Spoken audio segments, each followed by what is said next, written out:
Good morning, everyone. I am so excited to be presenting this session today.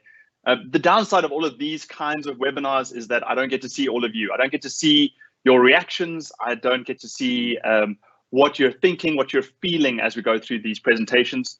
So we're going to try something a little bit different today. If you wouldn't mind, just from an orientation point of view, you are going to see that you have some controls that allow you to actually add questions into the chat window on the right-hand side of your screen. So wouldn't you mind just clicking on that button right now, opening that up, and in that little window, just telling us, are you in the sales team, the marketing team, the customer service team, some kind of a delivery team of sorts, or even in IT? Wouldn't you mind just putting that information in that window right now as a bit of a test run? I have got someone that's working with me on the presentation. I'll mention them in a second. And what they're going to do is have a look through, and in a second, they're going to let us know exactly what the sort of distribution is of all of the folks who have joined the call so far. So we're going to get right into it. What we're talking about today is bots and virtual agents. And we're looking specifically at what is happening during lockdown and what are we seeing from a trend point of view. So by way of introduction, before we get into that, my name is Slade, and I am one of the co-founders here at the CRM team. We were bought out by First Technology a few years ago, and as a result, we are now part of that family, and we're very privileged to be part of that. And obviously today, we're going to be co-presenting the actual webinar with First Tech KZN and with my co-founder, Wynand Roos. Now, the two of us have been in CRM longer than you can even imagine. When I actually first met Wynand, he had a lot more hair than he has right now. We do have one fun photo of him wearing a wig, but I thought it was inappropriate to put up today. I might share that with you secretly if you send me an email afterwards. I'll deny that I ever sent it to you, but we'll deal with that at a later stage. But we've been in CRM for so long now that we've had the opportunity to work with Microsoft, with Salesforce, with SaaS, with SAP, and inside of those organizations, as well as with their customers. And over time, as we've built up our own business, the CRM team, with many of the great customers that you see on the right-hand side of your screen right now. And we've got great stories to tell, incredible case studies. Some of them are global case studies with Microsoft right now, including Vitality Life in the UK, where we were able to completely transform their lead conversion rates from sort of 18% up to about 36, 37% on a consistent basis. And that's just by doing the right things, using technology to help the people on the ground who are attempting to achieve their daily objectives. Throughout this entire presentation, we'll share things like where our website is, the crmteam.com. You can go there. It's a great resource for so much information, but we can always engage on a one-on-one basis as well. You can either reach out to us through our website, or we'll share some direct contacts a bit later on. But right now, the CRM team is very, very focused on the Microsoft ecosystem. And the reason for that is when we started this business almost 5 years ago now, we really thought a lot about which platform would we bet our business on? And also, which platform would we bet our customers' business on? Because frankly, that's what we're doing when we're implementing a solution for the kinds of companies that you see on screen right now. We evaluated all of the platforms, and we chose Microsoft because of the commitment that the team in Redmond in Seattle were actually giving us directly, saying, hey, this is what we're doing over the next 5, 6, 7, 8, 9, 10 years. And we're seeing so much of those commitments actually come to fruition right now. It is incredibly exciting, and it's transforming the kinds of solutions that we're building for our customers. And by the way, in many cases right now, it's not about using code. It's actually about drag and drop and click, no code type editing. We're going to show you a couple of those today. But before we get into all of that and we talk about some of the tech, what we always say is that CRM is a strategy first, and it's a strategy enabled by technology. And so many companies would say to us, but Paul, but Wynand, this is hard for us to understand. I mean, these are complex things. We've got to wrap our minds around it. We've got to engage consulting firms, and we've got to pay millions to try and figure out what our strategy is. But if you boil it down to its essentials, you're going to see it's only these components that you see on screen right now. So let's talk about engaging your customer. And just before I do that, I'd love to see, have you actually used the chat window on the right-hand side of the screen? Wynand, what have we got in terms of distribution? So we've got a pretty even distribution, quite a few folks. So we've got a distribution between sales and marketing. We've got quite a few folks in IT, and then quite a few folks in operations and quality control, ISO management, etc. So it's quite an even split sales, marketing, IT, and operations. That is amazing. And you know what I love about that is that you're representing the entire business, because everybody in the business actually owns the strategy. Whether you're in IT and you're trying to provide solutions into the marketing and sales team, or if you're in the ISO and governance and compliance teams and trying to make sure that we're meeting standards, you're all working together for one objective, and that's to serve your customer. So the customer is really at the middle of this entire structure that we have. And we call this the CRM circle. It's something we invented a few years ago, but it's based on all of our learnings and research over many, many years. Now, around that customer, every company, no matter their industry, actually does just 4 things. They market, sell, deliver, and serve that customer. And in each of those teams, I know you guys have got tons of KPIs and things that you have to meet. And probably right now in lockdown, you're trying to figure out how some of those KPIs will ever get met, or how do you report on that effectively? And that's a whole other webinar, I'm sure. But if you boil it down again to its essentials, marketing's primary job is to attract prospects close to the business. So you build brand, but you attract prospects close to the business. You want to manage that entire interaction of all of these prospects and leads. Once you've generated those leads, they get handed over to the sales team. And the sales team's job, acquire them as customers. And typically that's a systematic process. It goes to certain gates, it's tracked. I know that many of you are asked for a forecast during your sales meeting, committed deals and those good things. But frankly, the simple thing that a sales team is attempting to do is acquire a new customer. And once acquired, those promises that were made by marketing and sales, they have to be delivered by someone. And that fulfillment of the promise has to be done by, and it depends on your kind of business, whether that you're actually going and picking stock and assembling it and shipping it out to a customer, or you're delivering some kind of professional service, or maybe even a mix of both.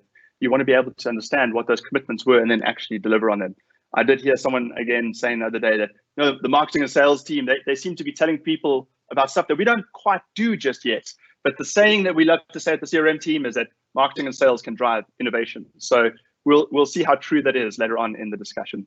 But once you've acquired that customer and once you've fulfilled that initial order, your ongoing goal is to make sure that the services team actually retain and grow that customer over time.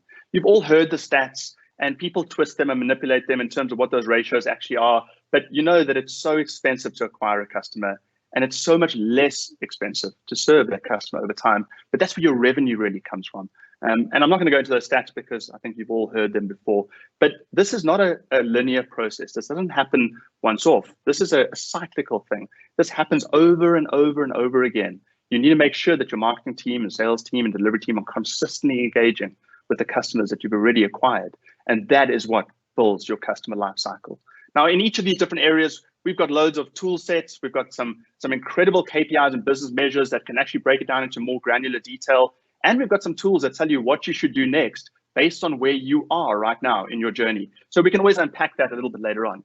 But with lockdown here at the moment, we've been hearing a lot of people saying, well, this is true. This is still true. The CRM circle makes sense, but the way we're engaging our customers is a bit different.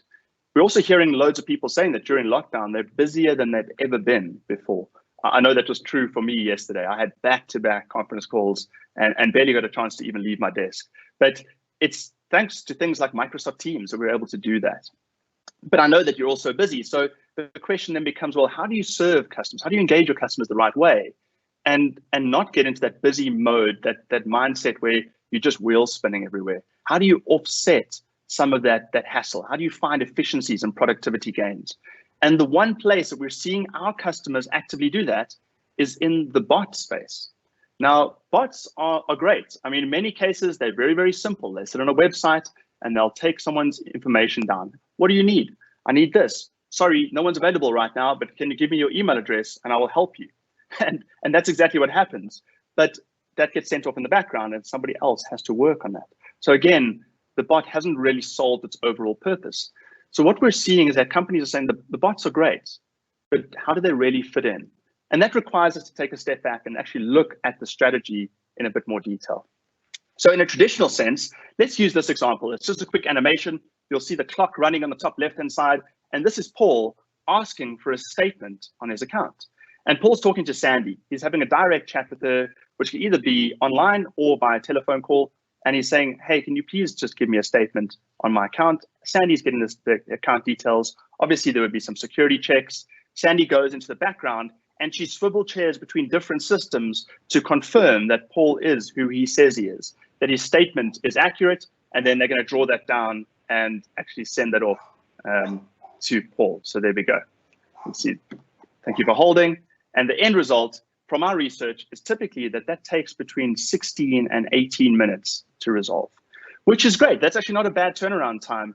But funny enough, if you just take Sandy's cost, you take her overhead costs, and you apply that to the 18 minutes, you start to figure out very quickly what that cost is of serving Paul just to give him a statement.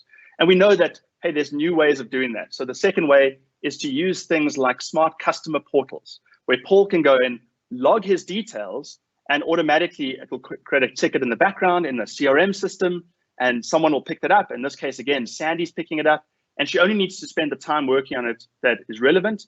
And because it's been systematized before, some of that information has already been bubbled up. Sandy's been able to validate that very quickly, to confirm it, and then to ultimately send Paul his statement back. And we're seeing typically that gets down to about 9 minutes in total touch time in order to resolve the requirement for Paul in this instance. And again, that's great. But now, if a bot was really engaged on this, would they be able to serve the purpose? And typically the answer is no. And that's because the details that the bot has available to it are simply missing. They don't have the connections into the systems behind the scenes in order to actually bring that information to the foreground and then to send that off via the relevant channel that's secure to Paul. We're seeing that change. We're seeing that things like Microsoft Power Virtual Agent right now are able to become so much more intelligent based on the systems they can connect to, as well as the artificial intelligence that actually sits below the bot engine. And that's helping us to connect them very, very quickly to these services. And ultimately, it transforms service in this way.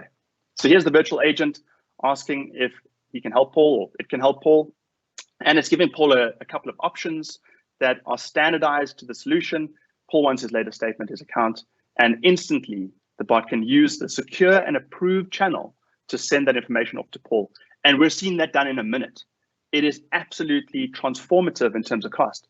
And think about it. If this smart bot is able to work 24 hours a day, 7 days a week, 365 days a year, that means that you're able to serve your customers exactly when they want it, and you're actually able to give them exactly what they're looking for. But in some cases, we all know, having dealt with some of the silly bots that exist on websites right now, that it doesn't always give you what you need. And this smart bot is able to escalate through a process. So here, if something's wrong and the bot can't resolve, what it can actually then do is engage Sandy, which ideally in this case, Sandy's time is freed up because she's not doing all those menial tasks. She's doing the tasks that actually require her to go and actually look at these details and maybe process Paul's refund and actually complete the process and send that back to Paul in order to give him all of the updates that he needs. Now, these new versions of these virtual assistants and these virtual agents are getting so smart that they transform the way we engage, but we again have to understand, where do they fit in this overall cycle? They don't remove the human requirement, they just adjust where the humans focus. And funny enough, we're seeing in some of our customers that roles are being created where they never existed before, things like bot wrangler or bot supervisor. And those are real right now, by the way, in South Africa. That's not a global thing. We're seeing that right now. In fact, we had some training that we did with the Microsoft team for Africa, and we train all these grads all over the African continent. And one of the young guys in Kenya actually has a job right now as a bot supervisor, which is impressive to see. So these kind of jobs are transforming and they exist right now. But we do need to understand, where does this fit in the overall engagement cycle?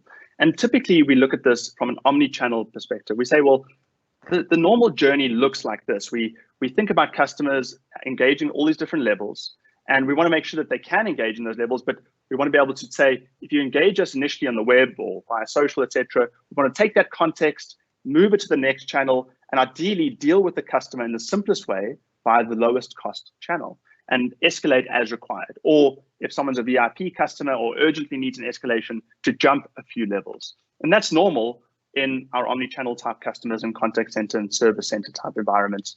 But bots have typically played here. They've worked on the web a little bit.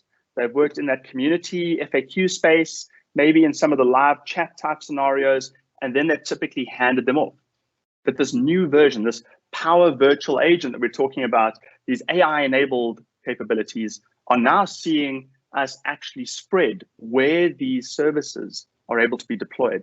And they're actually going much further into the customer engagement value chain. They're also engaging via many, many different other channels. They're engaging in things like your Microsoft Teams environment. They're engaging on Facebook Messenger. They're engaging across Kik and Telegram and all of these other types of services. And they're engaging on the traditional thing that you would expect, which is your website. And it's transforming how people engage. But it's only because of the capability that's actually being built into these bots. Now, we then start to say, well, hang on, where do they actually play? Well, obviously they play in the customer service space. But again, if these bots are enabled the right way, it means that we find ourselves in a situation where they can actually help us upsell and cross-sell because they have the right information at the right time. We're also seeing a scenario where these bots are being used for employee self-service. And that's, again, in organizations that are very, very large, and a lot of questions are being rooted around about how do we deal with certain things? How do we submit our expense claims during the lockdown period? And people are being flooded, HR is being flooded with requests. And in some cases, they're using these virtual agents to actually deal with internal customer and employee issues in the same way, in a smart and engaging way with their employees. And again, via these alternative channels inside of Teams as a good example. So we're gonna have a look at some of those things and see how they actually fit together. But the question is, if you're looking at a virtual agent and something that's a bit smarter, what platform do we need to enable that? And obviously, if you go into the web right now and you search for, give me a smart bot or smart bot technologies, there are many. And many of those services are actually really, really good. But again, as I mentioned earlier in the webinar, at the CRM team, we really thought about, well, where do we bet our business? And we chose the Microsoft platform. And this is before things like the Power Platform existed. So we've seen this go from a promise to real life. And what Microsoft have effectively done is they've built us one low-code platform that spans across Office 365 and Azure and Dynamics, and even some standalone applications for that matter. And what we're seeing is in this low-code structure that people across the organization, even outside of IT, are actually building their own applications as they need. Obviously, IT are able to apply the good governance standards and the controls. And from a security point of view, we're able to control that and lock that down as needed. But it's changing the way that people are engaging with the platform. But the Microsoft Power Platform was traditionally made up of three things. And most people know them as Power BI, Power Apps, and Power Automate. Very recently, a fourth option was added, and that's Power Virtual Agents. And I'm going to talk about that in a bit more detail in a second. But just to orientate you, the Power Platform has Power BI in it, which is really your business analytics tool set. That allows you to take data from different sources, blend it into one pane of glass, and actually get real insight into your business and understand exactly what's happening in terms of trend right now. The next is Power Apps, and that's the ability to rapidly build an application, again, using a drag and drop type scenario, and build these apps that will actually serve people inside of your business. What a lot of people don't know is that Dynamics 365, the CRM platform that we work on every single day and love and deploy for our customers, was actually rebuilt onto the Power Platform a while ago. So when we're actually editing the forms and fields in the Dynamics CRM environment, it's actually using the Power Apps editing capability. And the third option, though, is Microsoft Power Automate, and that's the automation processes. Microsoft have built hundreds and hundreds of connectors now that allow us to actually move data and trigger different processes from even services that exist beyond the Microsoft ecosystem. But that automation and workflow is giving us some efficiency. And now that Power Virtual Agents has been added to it, it's again changing the way we're able to consume those services, those first three that I've just mentioned, and then actually consume them in the virtual agent structure, which I'm about to show you. But what's really important about this Microsoft Power Platform is it sits on top of what's called the Common Data Service. So if you think about a database, all of the data that goes in through these tools lives in this data structure that Microsoft has built in their cloud called the Common Data Service, which means that we have a shared understanding of how data moves across the organization and what data looks like in the organization. So it's very easy for us to consume data, and we know exactly what a contact record looks like. We know exactly what a company record looks like, and we're able to leverage that. But again, all of these other services that Microsoft have built around that are also helping us. Sorry about that. We can't help the dogs barking when we're working from home. So we have data connectors, and we have the AI builder, which enhances the platform, etc. But we'll talk about that in just a second. So moving swiftly along from there, if you use the Power Platform correctly, it really lets you do three main things. The one is to analyze what's happening inside of your business right now. So using the Power BI capability, what's actually going on right now.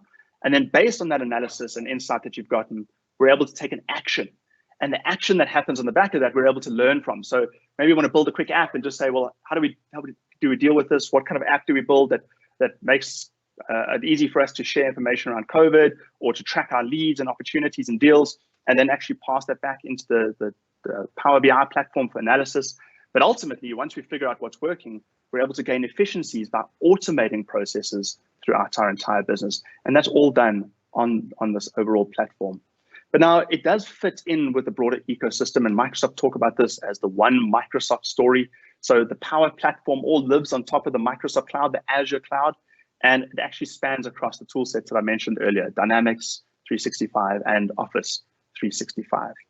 But I wanted to show you an example of how this all fits together because, hey, this is great. Like looking at all the technology and knowing that it's there and it's low code and it has all this ability to help us analyze, act, and automate stuff across the business. That's awesome. But let's have a look at a real scenario. So what I've got here is our customer service insights capability. So we're looking at an environment that has Dynamics 365 deployed, specifically the customer service instance. And the company's been using this for quite some time. So they're tracking all of their cases, everything's coming in, they're managing that escalation process and the SLAs that are associated, and they're reporting on that. But what I want to do here is show you what we're able to do with some of the artificial intelligence capability built into the customer insights platform. So I'm quickly going to change the time period and I'm going to make it more relevant for what I'm currently working on right now. And you'll see that the graphs change. The interesting thing though, is we're able to start to see emerging topics. And these are topics that are coming out based on what we're hearing inside of the cases or seeing inside of the cases. But there's 1,800 cases on one particular topic. Let's drill through into that and see it in some more detail. So there we go. There's the 1,800 cases. We can look at customer satisfaction drivers, but the main issue here is that we have a lot of unresolved cases sitting on a very few people's desks. And that's showing us that, hey, we've got some customer satisfaction issues, specifically via the web and SMS channel. It's not looking great. So let's go and look at the actual flow of this that runs through the business. So right now, if someone phones in, that's all good. It doesn't seem to get escalated and ultimately ends up resolved. That's awesome. But these other channels are a problem. So if we look at the active ones, yeah, those are coming from those channels we spoke about earlier, web and SMS. So that's a bit of a problem. We need to try and solve this. Let's go and look at the cases that are related to that particular topic and dig into why that might be the case. Here we go. So I'm going to drill into that. But all good. Okay. So let's say, well, we know that we're working on that particular type of case. Let's go and figure out how are we typically resolving that and can we actually scale that resolution? So let's go and see how that all fits together because each of those actually generates a topic. There we go. So the AI is actually telling us what these topics typically look like. And here we can train the AI model and check if any of these topics are accurate. Yeah, that looks pretty good. We can go and maybe click on, yep, agree, or we could even say if it doesn't fit, we can disagree and we can push it into another topic and we can train the AI in some more detail. But obviously we can also change some of the settings. We can change how granular the AI is in this particular scenario. And I'm just going to do that by sliding a simple slider here. I'm going to make it much broader. Or I can say, well, that might be a bit too broad. I want to try and find a bit more balance in this. And I'll adjust it back to where I believe it's going to make more sense. Happy with that. And I will save and close that. All good. So we're happy that the topics that are being generated are accurate. We can see that they're still all related to those 1,800 cases. And what we want to see is, can we take those topics and those resolutions and push them into a virtual agent so we can take some of that workload off the desks of the people who are currently battling just to meet their current requirements. Let's go and have a look at what that looks like. So if I push this into the virtual agent, this is going to be the virtual agent configuration pane. And you're going to see an example here where I have the bot up on the left-hand side. And as I begin to edit this, you're going to see that I'm able to also track where the bot is in the overall process. So I can see, do I need to troubleshoot or manipulate that in some additional detail? Let's see if I can get this to work.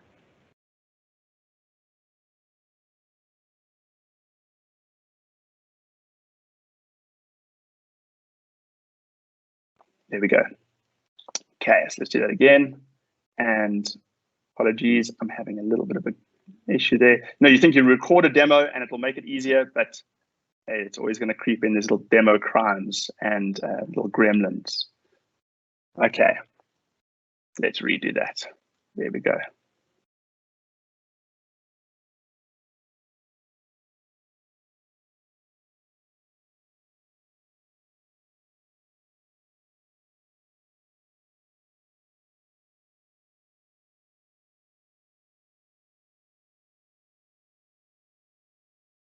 Okay, I'm just going to restart it and see how we go. Looks good.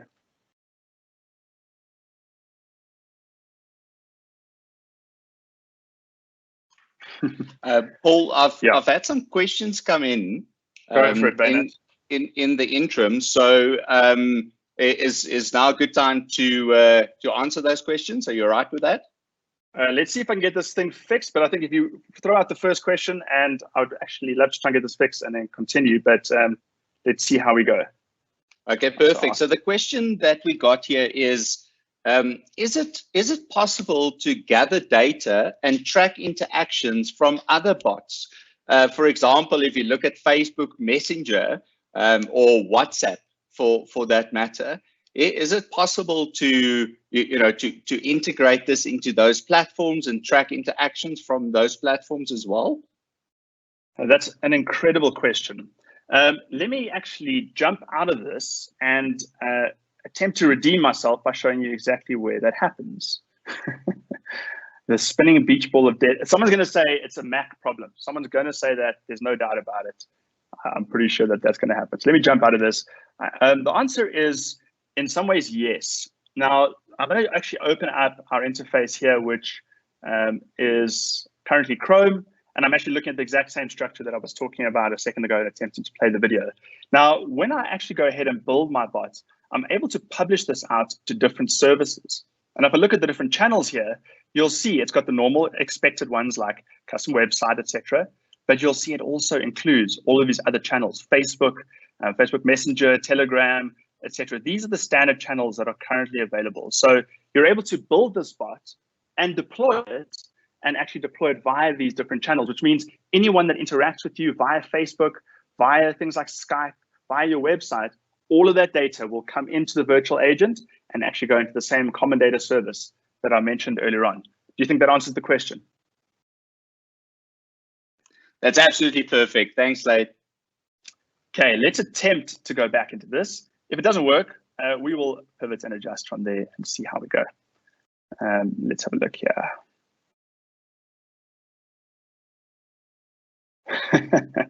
Wonderful.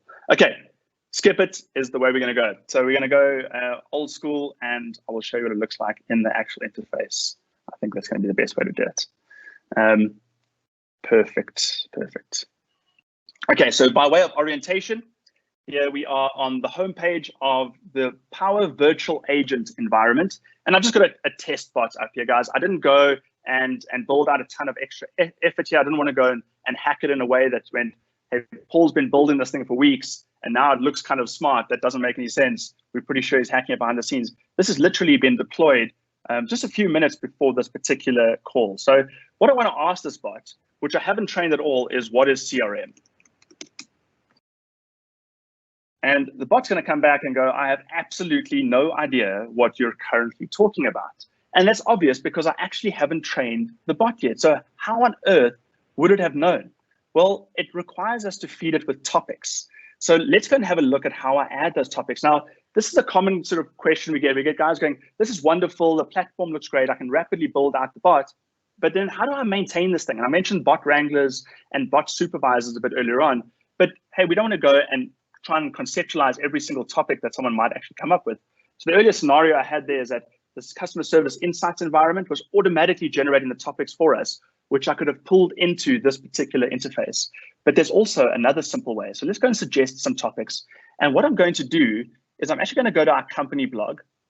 I'm going to copy this link, and I'm going to ask the bot to go and look at our website and actually bring back some of those topics. So what it's going to look for, it's going to apply the artificial intelligence, and it's going to go and say, well, what other stuff can we find? It's going to take a couple of minutes, but it's going to look for questions, it's going to look for answers, and it begins to apply some of that fuzzy logic. So it starts to use different words so we can actually manipulate that without having to do too much work.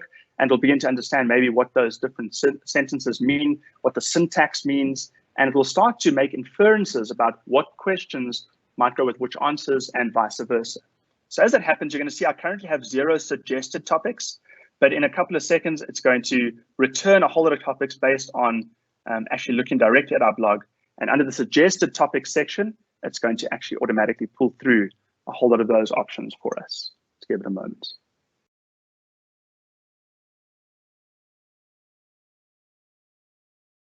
Ben, and while it's doing that, is there any other question? There has been a question that has come through, and I think you're really busy answering it at the moment. The question was that it's typically extremely hard to maintain and train these bots. I mean, it's quite expensive to get someone in to come and build your bots and train these bots. How's this any different? Yeah, we're going to show you that in a split second. It's obviously running in the background. While that's running and updating the topics, I wanted to just show you, I mean, as I'm building this, I also want to understand what the branch logic looks like. So what's quite important here is that as I'm actually testing my bots over here on the left-hand side, I want to be able to see exactly where I am in this process. So if I actually track the differences between topics, as I go through saying things like hello, which are standard, it'll actually begin to show me exactly where I am in the overall process, and it'll work me through this. So it'll start to show me where the branch logic is. It'll start to help me edit this. And obviously, one of the things we want to try and do is make it very, very quick from an input point of view for our customer who's working on the other side of this, and make it simple for the bot to understand in the beginning. So we're able to give very simple options around the pick lists that have come through from the prior settings we put up. And obviously that'll branch and it'll start to provide those points of information as well as the secondary components that are needed. But as you just mentioned, like how complex is it to keep training these things? Because building this out is great. And obviously editing this as we go is easy, and we can sort of go and say, add new options, etc. But we don't have to think about every single option that we go through. We want to actually go and see if we can't bring some of that data through and actually automatically go and pick that up from our website.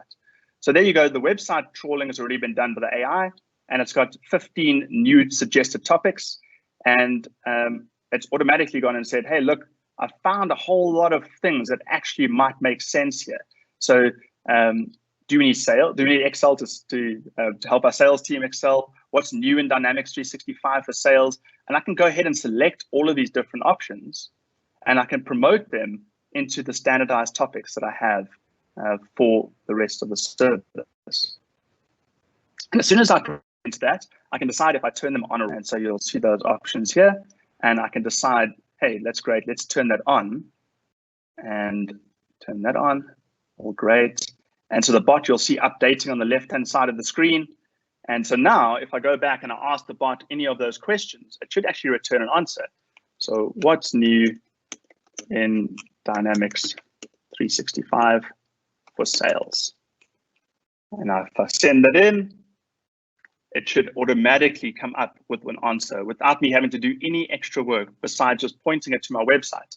And obviously it provides a link, so I can actually go and click on that and it'll go out.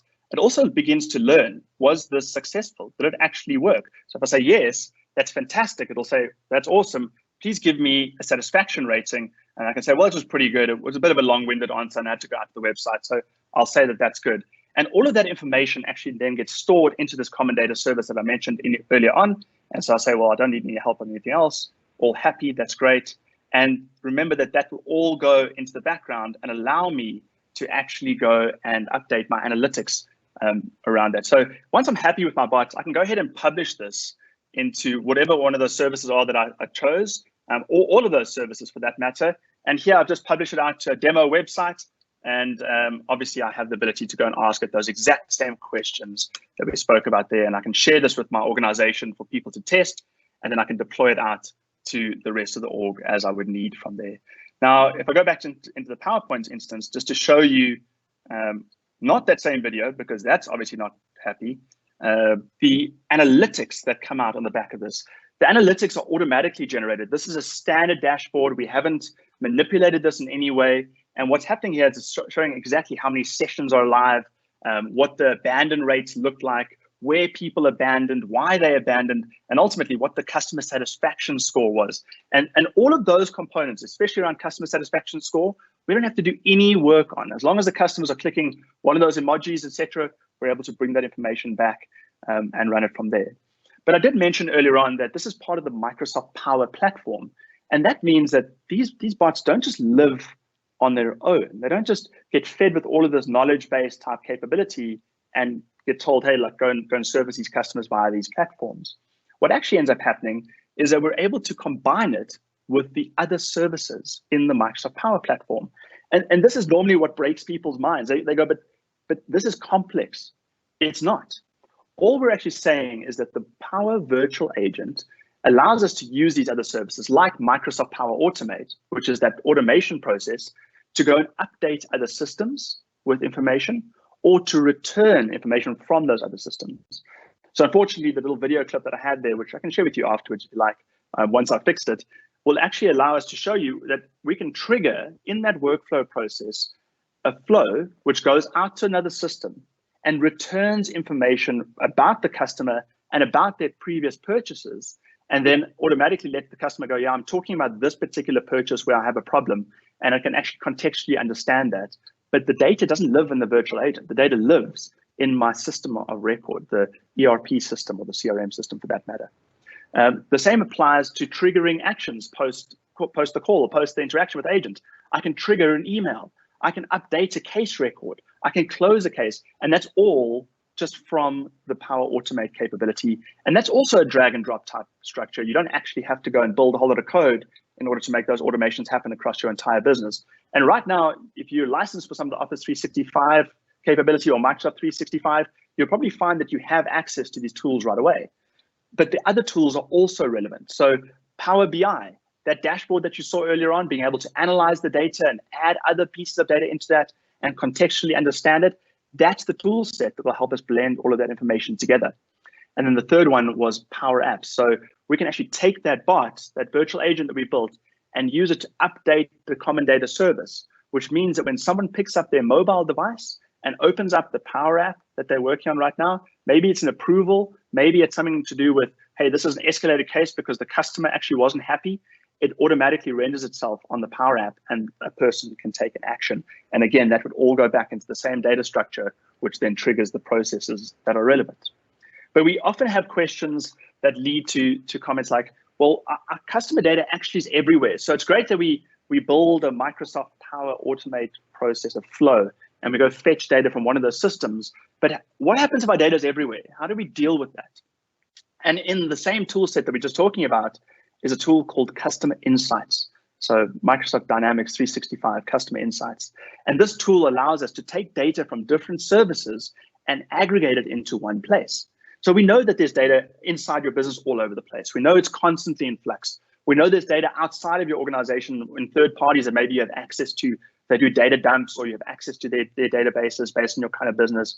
But what we're able to do with Customer Insights logic is to apply the standard connectors, and there's over 300 of them. And we're able to actually ingest data to map, match, and merge those records, and ultimately to begin to automatically create a single customer record. And then from there, we're able to enrich it and actually go through the whole process of making sure we understand that customer very specifically around demographic, transactional, and behavioral information.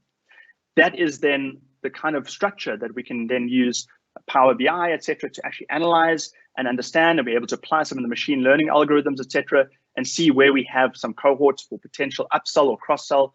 But these analytics give us the insights on top of the single record of the customer. And then ultimately we can push that out into these other services. So on the top right-hand side of your screen, you'll see the Power Platform. And inside of that is the Power Virtual Agent. So I can actually make sure that the Power Virtual Agent can consume this myriad of data that lives in all these different places in our business via the Customer Insights logic. And I can actually truly service Paul because I know exactly who he is, what his account numbers are, what his defining characteristics are, what his previous purchases look like. And I can even use that for some of the upsell and cross-sell type scenarios. Remember that all of those interactions, as I mentioned, all go into that common data service, which enrich the database and the understanding of those customers, and ultimately run through this exact same process, which then means we get even better understanding of what people who look like Paul typically do, or what does Paul's preference typically look like. So I'm going to pause there and I'm going to ask Wayne, are there any other questions? There's some really good questions here, Slade. So the first question is, how are spelling errors typically dealt with? Because one of the big frustrations with the bot is if you don't know the exact question, you don't get an answer. So how's that dealt with in this scenario? It's an excellent question. There's actually three things that happen. The first is that fuzzy logic is applied. So that means that if you kind of spell poorly, like I was doing on that earlier example, I spelled dynamics incorrectly, it actually automatically understands what that is and provides an answer that it believes it should be based on that inference. So that's the artificial intelligence kicking in. If, however, it doesn't pick up that particular spelling error, if it's that bad, if someone spelled it that badly, and it says, hey, I failed to resolve this, that failure actually is something that can be reported on. And the bot wrangler, the bot supervisor, or your partner that's helping you build this would actually be able to see that and start to include some of the additional logic. If it was a one-off, you probably disregard it. If it's happening a lot, you then begin to include it into the actual service. But the third scenario there is that you try and remove any time where someone's actually having to type. We call it a happiness journey. We're trying to find the happiest way through this entire process. And you saw that up on my little demo. I had a couple of pick list options, some choices. We try and make those options come up more frequently than not, so that the person isn't actually manually typing, they're selecting from the option set, and that does away with the spelling errors and issues almost right away. That's awesome. The second question that I've got here is, in the examples that you've used, you've always sort of initiated the bot query. Can the bot be based on a customer database to initiate an engagement? So, for example, based on customer health or temperatures or whatever, can the bot actually initiate an assessment of health? Through a series of automated health-related questions to determine the risk level, for example.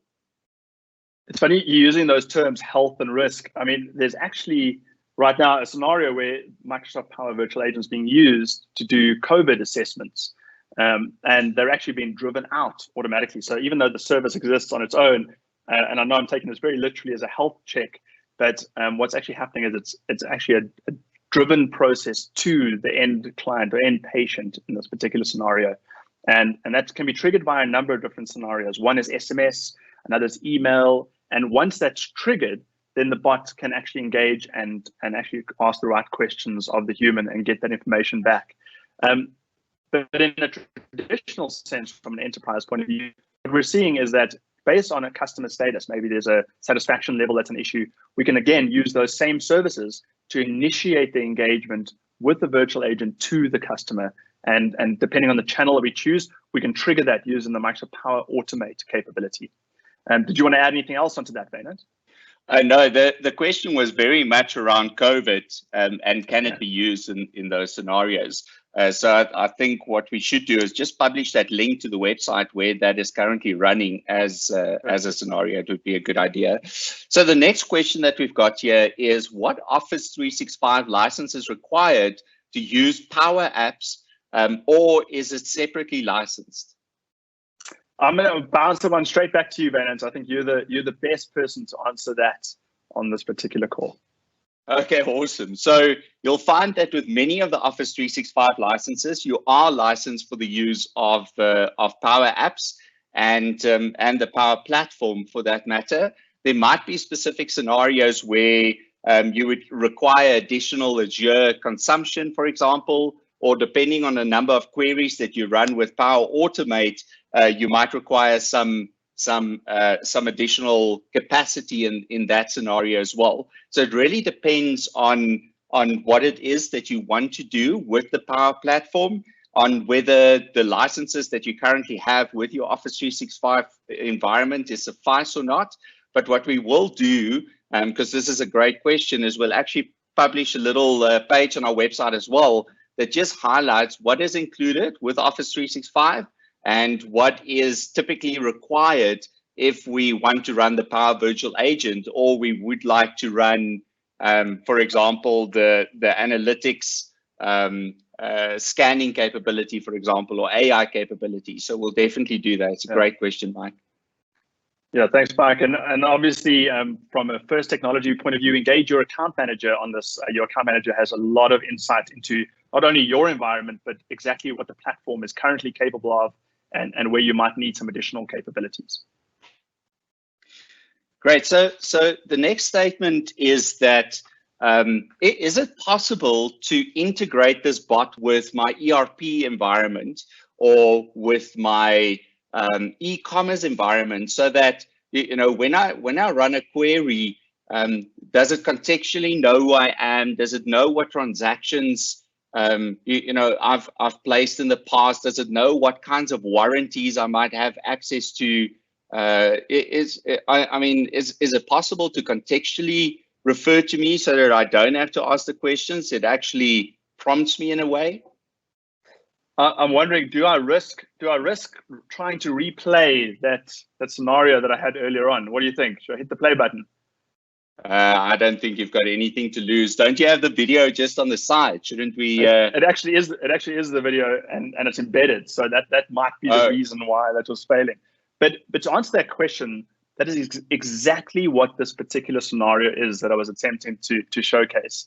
So what it was actually going ahead and doing is actually pulling in the data from those other services and automatically actually providing that information. So let's have a look, even if I just maybe pause it here. In this particular scenario that we built out, the customer was trying to solve an issue with a printer. Great example in all of these demos. And the printer is IoT enabled, so it was actually, the bot was able to communicate to the printer and pull back what that error actually was and provide a resolution process to that error.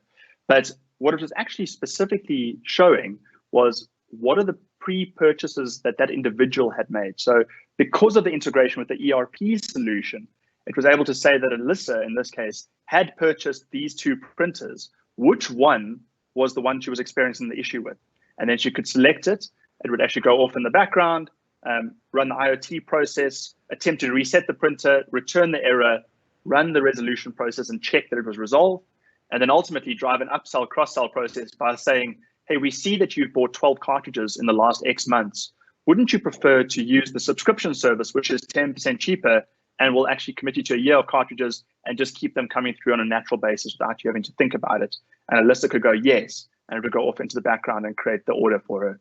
So that process was completely automated in the virtual agent in the video demo that we had over here. But if you share that information with us later on, we'll actually be able to share that and maybe show you the exact video of how that all fits together. But 100%, it can be integrated into those kinds of scenarios. And as I mentioned earlier, the Power Virtual Agent isn't just the simple, very basic bot that does basic Q&A. It can make inferences, and it requires the ability to leverage these other services in order to become intelligent, in inverted commas.